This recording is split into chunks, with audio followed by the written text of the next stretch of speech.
나무가 견딜 수 있는 힘은 그 뿌리와 정비례합니다.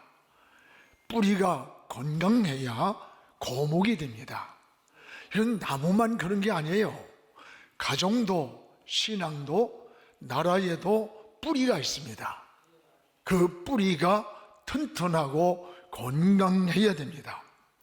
경기도 용문에 가면 그 은행나무가 있는데 1000년이 넘는 큰 나무가 있습니다. 100m 이상 높이 올라갔는데 끄떡 없이 바람에도 넘어지지 않고 잘 버티고 있습니다. 그 원인이 무엇이냐? 바로 뿌리에 있다고 합니다. 그 뿌리가 100m까지 물가를 향해서 뻗어 있다는 거예요. 나무가 견딜 수 있는 그 힘은 이 뿌리와 정비례하고 있다는 것을 알 수가 있습니다. 지금은 5월달 가정의 달입니다. 가정은 인간이 살아가는 데에 최고의 안식처요 행복의 뿌리가 됩니다. 가정을 통해서 우리는 이 땅에 생육하고 또 번성하고 축복을 누리게 됩니다. 근데 요즘 가정이 건강해야 하는데 걷잡을 수 없이 가정들이 무너져 가고 있습니다. 이 가정의 뿌리가 병들어 가고 있다는 거예요. 21세기의 위기는 경제가 아니라는 거예요. 가정이라고 다들 말합니다. 올해 102살을 드신 우리 연세대 명예교수이신 김영석 교수가 이런 이야기를 했어요. 행복한 가정에는 3가지 소리가 들리는 가정이다. 하나는 웃음소리가 들리고, 또 하나는 글 읽는 소리가 들리고, 또 하나는 일하는 소리가 들리는 가정이라는 거예요. 저는 여기에 더 나가서 기도 소리, 찬송 소리가 들리는 가정이 된다면 더욱 좋겠습니다. 오늘 말씀은 3대째 신앙의 뿌리를 내린 이 디모데에 대한 사건이에요. 바울은 디모데를 굉장히 여기 칭찬을 합니다. 그리고 가장 신뢰받은 자가 성경에서 바울에게 디모데라고 생각해요. 디모데를 내 아들이라고까지 하고, 디모데는 어디를 가든지 항상 동행을 했고, 마지막 임종이 가까울 때도 디모데를 부르면서 드로아 가부에 둔 그 옷과 가죽송이에 쓴 성경책을 갖다 달라고 임종 때까지 디모데가 곁에 있기를 원했던 것을 보게 됩니다. 그만큼 바울이 신뢰했고 사랑했고 믿음직하게 인정받았다고 하는 겁니다. 그런데 디모데의 이런 믿음, 신앙, 인격이 우연히 생긴 것이 아니라고 하는 겁니다. 오늘 성경에는 외할머니 로이스 속에 있던 그 좋은 신앙이 어머니 유디기에 속에 있고, 그것이 바로 디모데 속에 있는 것을 내가 확신하노라. 다시 말하면 믿음의 혈통을 이어받은 믿음의 좋은 뿌리를 가지고 있다는 것을 보여주는 겁니다. 오늘 여러분, 바울은 디모데의 신앙의 뿌리를 2가지로 칭찬하고 있습니다. 하나는 무엇보다도 디모데의 청결한 양심이 있는 사람이다 라고 특별히 칭찬을 합니다. 우리 3절을 같이 읽겠습니다. 내가 밤낮 간구하는 가운데 쉬지 않고 너를 생각하여 청결한 양심으로 조상적부터 섬겨오는 하나님께 감사를 드린다. 지금 사도 바울은 옥중에 있습니다. 옥중에서 지금 디모데에게 편지를 보내는 거예요. 편지를 보라면서 디모데를 생각하는데, 내가 너를 생각해 보니까 너는 무엇보다 청결한 양심이 있는 사람이다. 청결한 양심이 생각난다는 거예요. 여러분, 양심? 양심은 인간에게만 주신 하나님의 선물입니다. 아무리 영리한 짐승도 양심은 없어요. 양심은 선악을 알게 하고 또 자신을 살피는 이 감시 기능 역할이 양심이라고 하는 겁니다. 그래서 양심을 따라 사는 것이 인생을 바로 사는 길이 되는 거예요. 그래서 사도 바울은 내가 믿음과 착한 양심을 가져라. 어떤 사람들은 이 양심을 버리니까 믿음도 깨지고 말더라고 했습니다. 그렇습니다. 우리가 믿음으로 산다고 고백을 하면서 이 양심을 버리면 믿음도 파괴된다는 사실이에요. 믿음과 양심은 마치 수레의 두 바퀴 같고 새의 양 날개와 같다고 하는 사실입니다. 그래서 바울은 나는 하나님을 향하여 그리고 사람 앞에도 이 양심이 꺼림칙하지 않게 살기를 힘쓴다는 고백을 했습니다. 오늘 믿음은 구원의 통로입니다. 우린 믿음으로 하나님의 나라를 갑니다. 그럼 양심은 뭘까? 양심은 삶의 방향을 지시하는 나침판과 같은 거예요. 나침판이 고장났다고 생각해 보세요. 표류하는 겁니다. 방향을 잃는 거예요. 오늘 양심의 기능이 살아있어야 우리가 바로 살게 된다는 것을 잊지 말아야 합니다. 요한복음 8장에 보면 현장에서 가늠하다가 붙잡힌 여인을 예수님 앞에 데려왔습니다. 이 여인을 돌로 때리릴까? 이 여인을 놓아주릴까? 예수님한테 여러분 시험을 거는 거예요.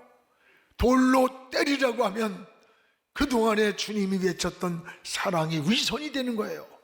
놓아주라고 하면 그는 율법의 모세 율법의 위배가 돼서 놓아줘도 또 돌로 때려도 문제가 됩니다. 이때 주님은 말없이 땅에다 뭐라고 쓰는 거예요. 그 글씨를 보던 사람들이 하나 둘씩 떠나가는 거예요. 그 내용이 죄 없는 자가 먼저 돌을 들고 때려봐라. 그때 여러분 요한복음 8장 9절에 이렇게 말씀합니다. 양심의 가책을 느껴. 이 예수님을 올무에 바치려고 왔던 이들이 양심의 가책을 느껴서 어른으로 시작해서 젊은이까지 다 떠나가고 돌을 던진 자가 없었다는 거예요. 여러분, 양심은 믿음을 가진 사람만 있는 게 아니에요. 불신자에게도 인간에게 형상대로 지음받은 인간에게는 불신자도 양심이 있는 거예요. 여러분, 양심은 인간의 내면 속에서 선악을 알려주는 마치 내비게이션과 같다는 거예요. 그런데 성경에는 양심이 같지 않다는 거예요. 여러 종류의 양심이 나옵니다. 베드로전서 3장 16절에는 선한 양심을 소개합니다.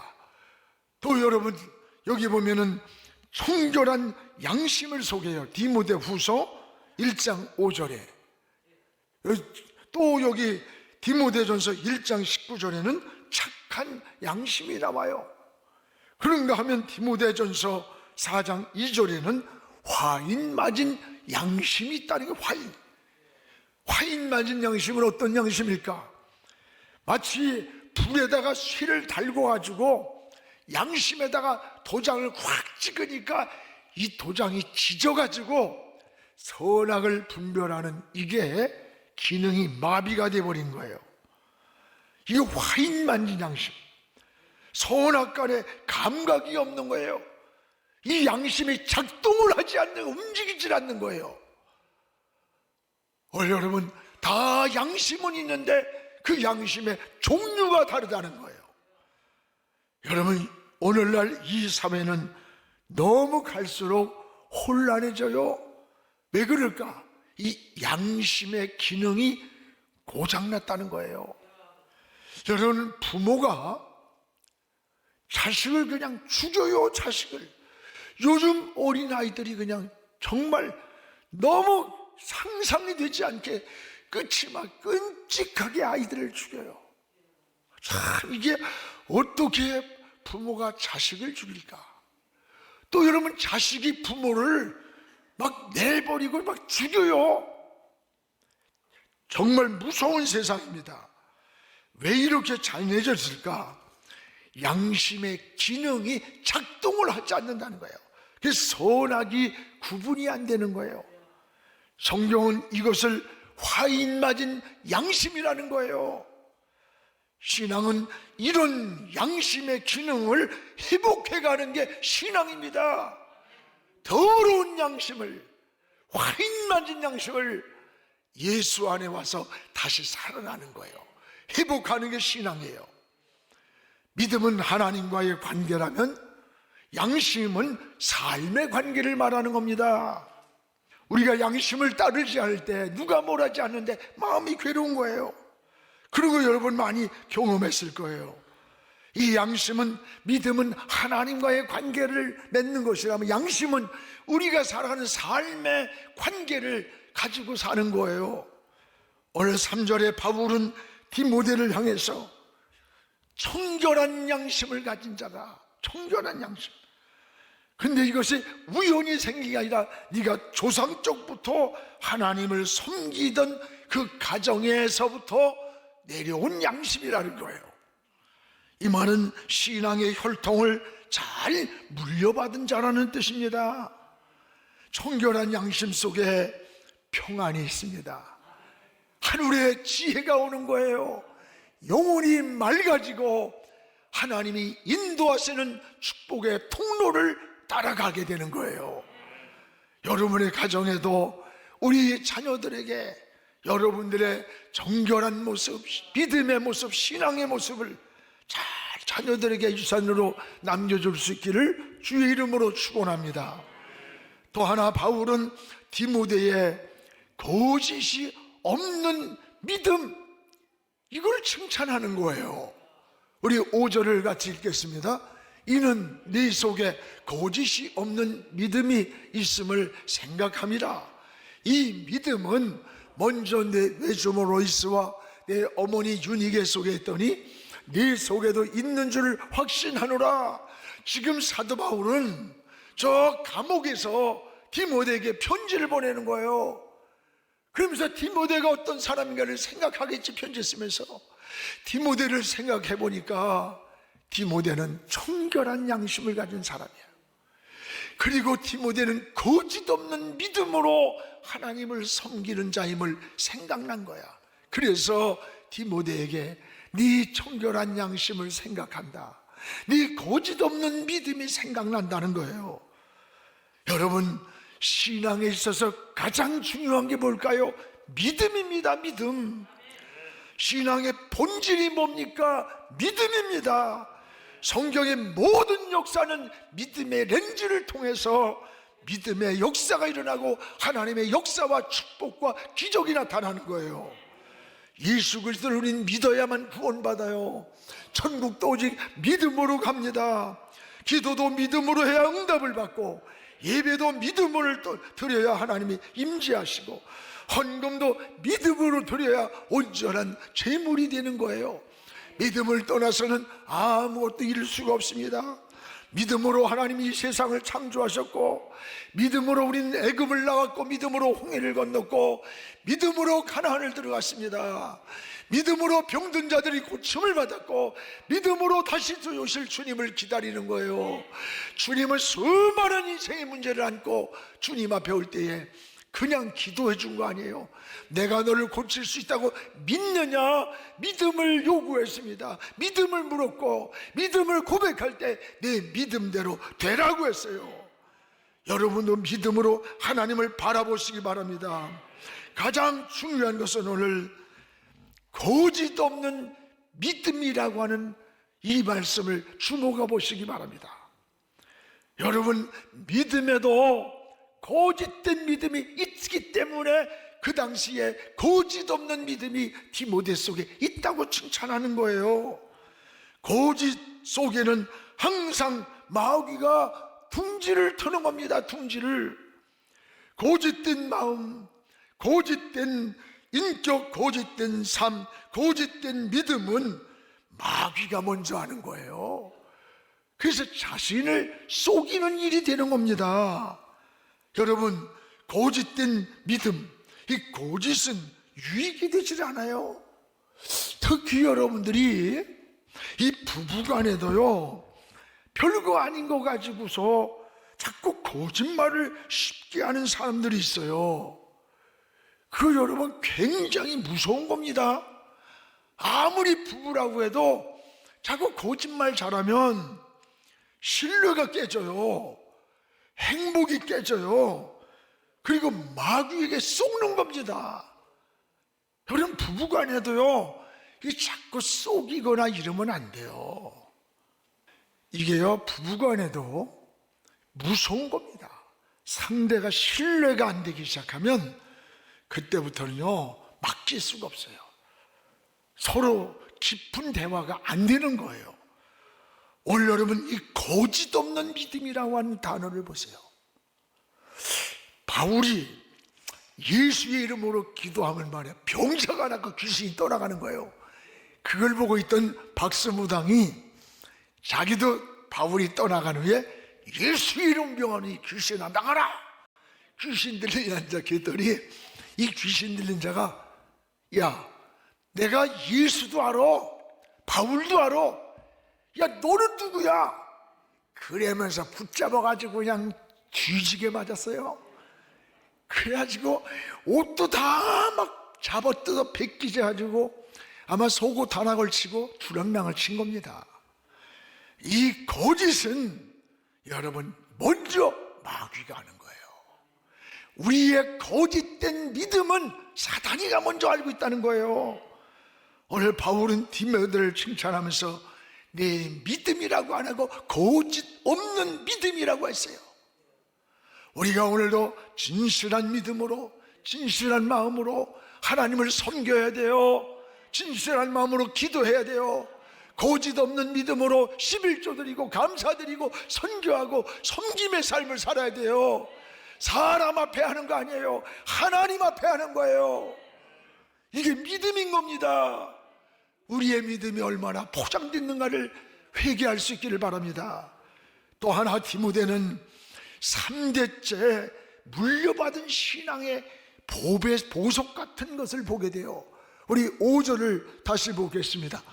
이는 내 속에 거짓이 없는 믿음이 있음을 생각한다. 바울이 이 믿음이 어디서 왔느냐? 먼저 내 외조모 로이스와 내 어머니 유니게 속에 있더니 내 속에도 있는 줄을 확신한다. 믿음이 우연히 하늘에서 떨어진 게 아니라는 거예요. 오늘 자녀들에게 신앙의 DNA라고 하는 신앙의 DNA 혈통을 물려줬다는 거예요. 디모데의 청결한 양심, 거짓 없는 믿음, 이런 것들이 외할머니 로이스 속에 있더니 엄마 유니게 속에 있더니 네 속에도 있는 걸 내가 보았다. 여러분, 신앙의 유산이에요. 디모데는 3대까지 물려받은 신앙의 혈통이에요. 신명기 6장 2절에 보면 너와 네 아들과 네 손자에 이르기까지 이 3대가 나와요. 이게 뭐예요? 신앙의 DNA입니다. 이 우리나라에도 이제 135년이 됐어요. 그동안에 신앙을 초대 복음을 받아들인 그 가정을 5대 이상 믿음을 지키고 가는 가정을 조사해 봤더니 놀랍게도 그 가정의 후손들이 영적으로만이 아니라 정치, 경제, 사회, 문화, 교육 각 분야에 영향력을 끼치는 인물들이 다 그 안에 많이 있더래요. 그런데 반대로 무당, 점쟁이, 무속 이런 것들에 빠져가지고 대를 내렸던 3대, 5대를 조사해 보니까 이유도 모를 불운한 일들이, 불운한 사고가 나타나 불행한 일들이 수없이 깔려 있더랍니다. 여러분, 우연이 아니에요. 우리는 신앙이 우리 당대에서 무너지면 안 돼. 당대에서 멈추거나 끊어지면 안 됩니다. 여러분, 사무엘상 2장에 나오는 두 가정을 잘 알잖아요. 하나는 기도로 키운 한나의 아들 사무엘이 나와요. 성전을 떠나지 않고 기도하던 사무엘은 엘리 제사장도 듣지 못한 하나님의 음성이 들려왔어요. 그런가 하면 엘리 제사장의 자식들이 나와요. 이들을 보면 여러분 어때요? 사무엘상 2장 12절에 이런 말씀이 나옵니다. 여기에 아들들은 행실이 어떻다? 나빠 여호와를 알지 못하였다. 어떻게 제사장의 자식 새끼가 여호와를 알지 못합니까? 이 말은 제사장의 아들로 자라면서도 믿음으로 신앙으로 자식을 키우지 않았다라고 하는 거예요. 또 여러분, 이런 자식들을 하나님이 어떻게 했나 보세요. 사무엘상 2장 34절 우리 한번 같이 읽어봅시다. 하나님은 이들을 죽이기로 해버렸다. 작정해버렸다. 죽이기로. 훗날에 이 아는 홈니와 비느하스 두 아들이 전쟁에 나갔다가 죽었다는 소식을 듣는 시간, 엘리 제사장이 의자에 앉았다가 충격을 받고 목이 부러져 죽는 거야. 여러분, 이게 우연이냐? 결코 아니라는 걸 알아야 돼요. 사무엘상 2장 29절을 보세요. 하나님보다 자식을 더 중히 여겼다. 너희는 어찌하여 내가 내 조수에서 명령한 내 제물과 예물을 밟으며, 자식들이 어찌 내 제물과 제사를 밟으며 내 아들들을 나보다 더 중히 여겨서 내 백성 이스라엘 백성 드리는 가장 좋은 곳으로 네 새끼들을 살찌게 만드냐? 여러분, 이게 뭡니까? 이 엘리 제사장의 자식들이 하나님을 알지 못했어. 믿음으로 키우진 않으니까 하나님을 두려워하지 않는 거예요. 그래가지고는 제사를 드리려고 제물을 삶아놓으면 깔꿀을 가지고 찍어가지고 고기를 꺼내다가 지들이 먼저 먹어버려. 하나님 무서운 줄 알아. 그러니까 하나님은 그래, 어찌 내 제물을 예물을 밟으냐? 밟는다는 말은 하나님의 제사를 무시한다는 거예요. 하나님을 두려운 줄 몰랐다는 거예요. 여러분, 하나님께서 뭐라 그래요? 하나님보다 자식을 더 중히 여겼더라. 이 말이 뭡니까? 신앙으로 자식을 키우지 않았다는 거예요. 신앙을 물려주지 못한 엘리 제사장은 따라합시다. 자식 농사를 망쳤다. 자식 농사를 마친 거예요. 농부가 농사를 망치면 그의 실패이듯이 여러분, 한 해가 아니라 일생의 실패야. 엘리는 자식들에게 신앙을 물려주지 못하고 당대에서 끝나버렸어요. 멈춰버렸어요. 사랑하는 여러분, 오늘 여러분의 신앙은 당대에서 멈추고 있습니까? 여러분이 교회에서 장로님, 목사님, 집사님, 권사님이라고 하는데 여러분의 자녀들의 믿음이 1대, 2대, 3대 계승하고 있습니까? 당대에 끊어지진 않았습니까? 멈추고 있진 않습니까? 가슴을 치면서 통곡을 해야 돼. 통곡을 해야 돼. 이게 믿음이에요. 진정 하늘나라를 압니까?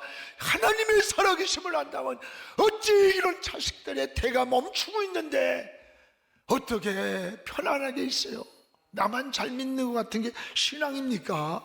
사랑하는 여러분, 하나님을 떠난 성공은 성공이 아닙니다. 어려서부터 하나님을 우선순위를 섬기면서 주의를 빠지면 죽는 줄 알아야 돼요. 어려서부터 11조를 구별해야 돼요. 여러분, 많으면 잘할 것 같지 못해요. 어릴 때부터 철저히 하면요, 성공을 하고 사업을 해서 한 달에 5억, 1,000만 원, 1억, 전혀 내 것이 아니기 때문에 기쁨으로 구별할 수 있는 거야. 각을 뜨는 거야. 이걸 못하는 사람은 작을 때 잘하다 좀 하다 잘하다 조금 가다 보면 내 거 드리는 것 같으니까 인색해지면서 그걸 떼먹고 양심이 꺼리고 찜찜하게 그러다가 환란의 바람이 한번 몰아치면 그때 가서 주여 주여. 이게 현주소야. 어려서부터 철저하게 록펠러가 그 부모로부터 이런 신앙을 물려받았다는 거 아닙니까? 사랑하는 여러분, 오늘 우리가 주의를 빠지면 죽는 줄 알고 남을 섬길 줄 아는 기독교적 세계관, 가치관을 심어주십시오. 하나님은 머리가 되고 꼬리가 되지 않게 하시며 위에 있고 아래에 있지 않게 하시리라고 우리를 축복하셨습니다. 여러분의 자녀들 속에서 한 시대를 주도하는 이런 인물들이 많이 나와서 하나님의 영광과 주의 나라를 위해 살기를 주의 이름으로 축복합니다.